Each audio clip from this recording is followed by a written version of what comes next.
नमस्कार, भारत 24 पर दहाड़ देख रहे हैं आप। आपके साथ मैं हूं Ayush Suryavanshi. NEET paper leak मामले में रिजल्ट डिक्लेयर हुए करीब 18 दिन हो चुके हैं, लेकिन आज तक न तो सिलेक्ट हुए कैंडिडेट्स को यह पता है कि उनका भविष्य क्या है और न ही सफल ना होने वाले छात्रों को मालूम है कि उनका फ्यूचर क्या होगा।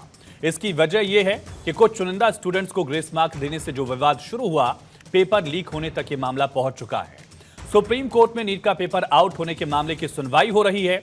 सुप्रीम कोर्ट ने नीट की परीक्षा को रद्द करने की मांग, काउंसलिंग प्रक्रिया पर रोक लगाने और परीक्षा में कथित गड़बड़ियों की जांच सीबीआई से कराए जाने की मांग पर जो याचिकाएं दाखिल की गई, उस पर एनटीयू को नोटिस जारी किया। नीट यूजी की काउंसलिंग प्रक्रिया 6 जुलाई से शुरू भी हो जाएगी और सुप्रीम कोर्ट इस मामले की सुनवाई 8 जुलाई को करेगा।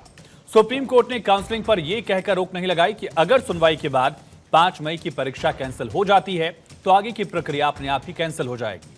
देश के ज्यादातर हिस्सों में छात्र अपना अनिश्चित भविष्य देखकर सड़क पर हैं।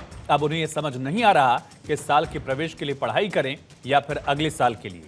सरकार ने परीक्षा लेने वाली एजेंसी में एनटीए में सुधार के लिए 7 सदस्यीय कमेटी का गठन भी कर दिया है। ये 2 महीने में कमेटी रिपोर्ट देगी, लेकिन सवाल यह है कि छात्र अभी करें तो क्या करें।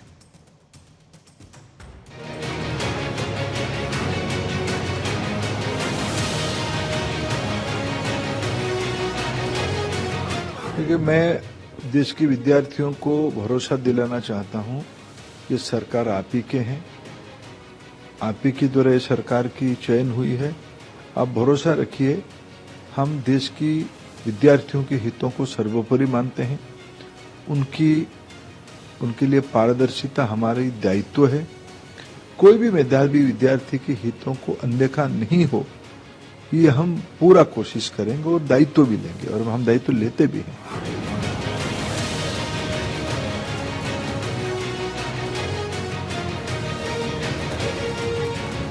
Most of us are 620 plus above who are sitting in this room. Last year 610 was the cutoff. बाकी cutoff 657 पहुंच गई है। 630 जो बेंचमार्क होता है एक रिस्पेक्टेबल स्कोर का, उसमें देखो कंपटीशन तो बढ़ता है। तो जो इन्फ्लेशन रेट है वो 40% से सीधा 400% सर, सिर्फ ये बोलना कि कंपटीशन बढ़ गया और पॉपुलेशन बढ़ गया, I don't think this justifies the statement.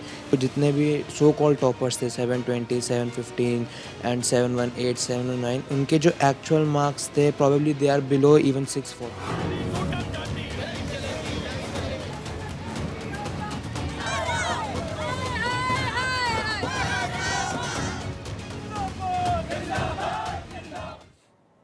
तो छात्र सड़क पर हैं और सियासत अपना काम कर रही है। आरोप प्रत्यारोप का दौर भी दिख रहा है, देखिए। 24 लाख स्टूडेंट से बात करना चाहता हूं जिनको नीट पेपर लीक से नुकसान हुआ। सड़क से संसद तक हम आपके साथ खड़े हैं। 24 लाख स्टूडेंट से मैं कहना चाहता हूं, आप अकेले नहीं हो। पिछले 7 साल में 70 बार पेपर लीक हुआ है और 2 करोड़ युवाओं को पेपर लीक से नुकसान हुआ है। एक साथ हम ये लड़ाई लड़ेंगे और ये लड़ाई जीतें। आपका जो एस्पिरेशन है, आपका जो विजन है, इसी से देश का विजन बनेगा, इसी से देश की प्रगति होगी। देखिए, मैं देश के विद्यार्थियों को भरोसा दिलाना चाहता हूं कि सरकार आप ही के हैं, आप ही के द्वारा सरकार की चयन हुई है। आप भरोसा रखिए, हम देश की विद्यार्थियों के हितों को सर्वोपरि मानते हैं। उनके लिए पारदर्शिता हमारी दायित्व है। कोई भी मेधावी विद्यार्थी के हितों को अनदेखा नहीं हो, ये हम पूरा कोशिश करेंगे और दायित्व भी लेंगे, और हम दायित्व लेते भी हैं। हमारे देश में इतना बड़ा एग्जाम लीक हो रहा है, जो 25 लाख एस्पिरेंट्स ये एग्जाम देते हैं, उन सब की उम्मीदें टिकी हैं इस एग्जाम पर उसके बावजूद अगर इतनी अनगहली सरकार दिखा रही है और अगर इतना बड़ा एग्जाम जो इतने बच्चों का फ्यूचर डिसाइड कर रहा है, अगर वो ऐसे लीक हो रहा है तो फिर इसमें इन्वेस्टिगेशन की ज़रूरत है और रिस्पॉन्सिबिलिटी लेने की ज़रूरत है। तो ये एक बच्चों के फ्यूचर के साथ खिलवाड़ हो रहा है। ये जो परीक्षा कैंसिल हुआ है तो बहुत से ऐसे स्टूडेंट हैं जिन्होंने अच्छे मार्क्स लाए हैं, जिन्होंने पढ़ के पास हुए थे, एवं इस हिसाब से उनका भी तो परीक्षा कैंसिल हो रहा है। उनके समय और उनके पढ़ाई के साथ जो अन्याय हो रहा है, हम इसी चीज़ का जवाब उनसे जल्द से जल्द मांगना चाहते हैं। उत्तर प्रदेश और भारत के नौजवान छात्रों के साथ भविष्य का खिलवाड़ कर रहे हैं। और ऐसे में दहाड़ के सवाल, पेपर लीक के इतने सबूत सामने आने के बावजूद एनटीए को किस बात का आखिर इंतजार है? छात्रों के भविष्य से खिलवाड़ का आखिर दोषी कौन है? पढ़ाई करने की जगह अगर छात्र प्रदर्शन कर रहे हैं, सड़क पर हैं, तो उसका जिम्मेदार किसे माना जाए? पेपर लीक की बीमारी का आखिर इलाज कब होगा? पेपर लीक की कीमत स्टूडेंट्स आखिर क्यों चुकाएं? सिस्टम में अगर लूपहोल है तो उसका नुकसान जो है आखिर छात्रों को क्यों उठाना पड़ रहा है?